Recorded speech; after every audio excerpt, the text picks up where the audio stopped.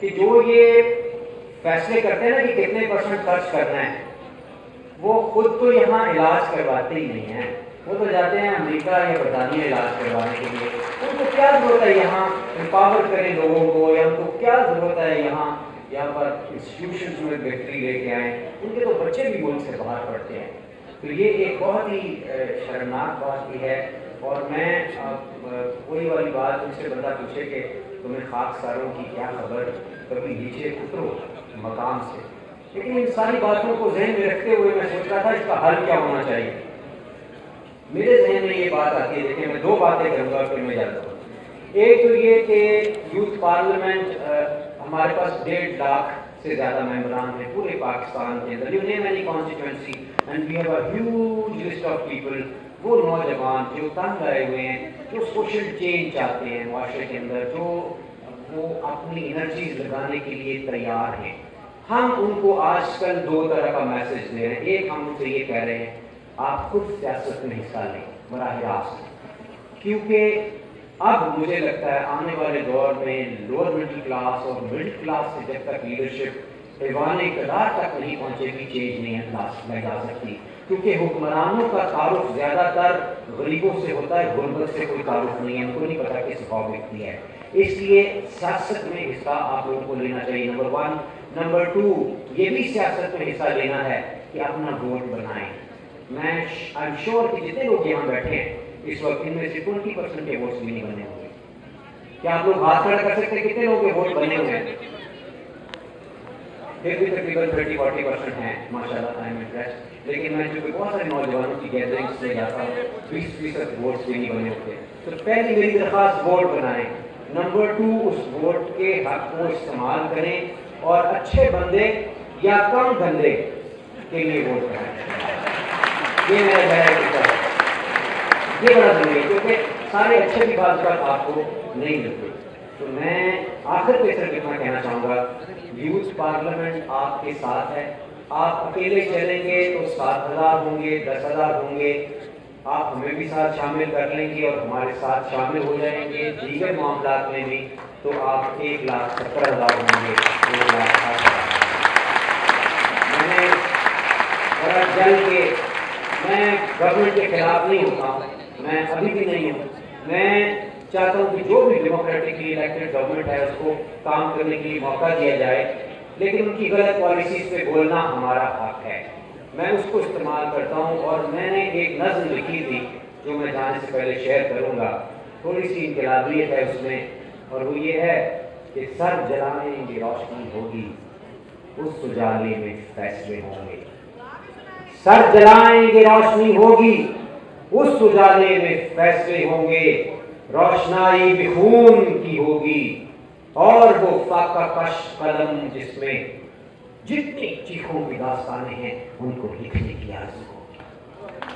سر جلائیں گے روشنی ہوگی، اس اجالے میں فیصلے ہوں گے، روشنائی بھی خون کی ہوگی، اور وہ فاقہ کش قلم جس میں جتنی چیخوں کی داستانیں ہیں ان کو لکھنے کی آرزو ہوگی۔ نہ ہی لمحہ قرار کا ہوگا، نہ ہی رستہ فرار کا ہوگا، وہ عدالت غریب کی ہوگی، جان اٹکی وزیر کی ہوگی۔ وہ عدالت غریب کی ہوگی، جان اٹکی وزیر کی ہوگی، جس نے بیچی ہے قوم کی، جس نے بیچی ہے سیٹ کی طاقت، جس نے اپنا ضمیر بیچا ہے، جو دکانیں سجائے بیٹھے ہیں، سچ سے دامن چھڑائے بیٹھے ہیں، جس نے بیچا عذاب بیچا ہے، مفلسوں کو شراب بیچا ہے، دین کو بے حساب بیچا ہے، اور کچھ نے روٹی کا خواب بیچا ہے۔ جس نے بیچا عذاب بیچا ہے، مفلسوں کو شراب بیچا ہے، دین کو بے حساب بیچا ہے، اور کچھ نے روٹی کا خواب بیچا ہے۔ اور کیا کہیں ہم کہ قوم نے خود کو کس طرح بار بار بیچا ہے۔ آخر پہ کہ فیض و اقبال کا پڑوسی ہوں، ایک تڑپ میرے خون میں بھی ہے، آنکھ میں سلسلہ ہے خوابوں کا، ایک مہک میرے 4 سو بھی ہے، جھونپڑی کے نصیب بدلیں گے، پھر کہیں انقلاب آئے گا، بیٹھ رہنے سے کچھ نہیں ہوگا، ایک دن انقلاب آئے گا، ایک دن انقلاب آئے گا۔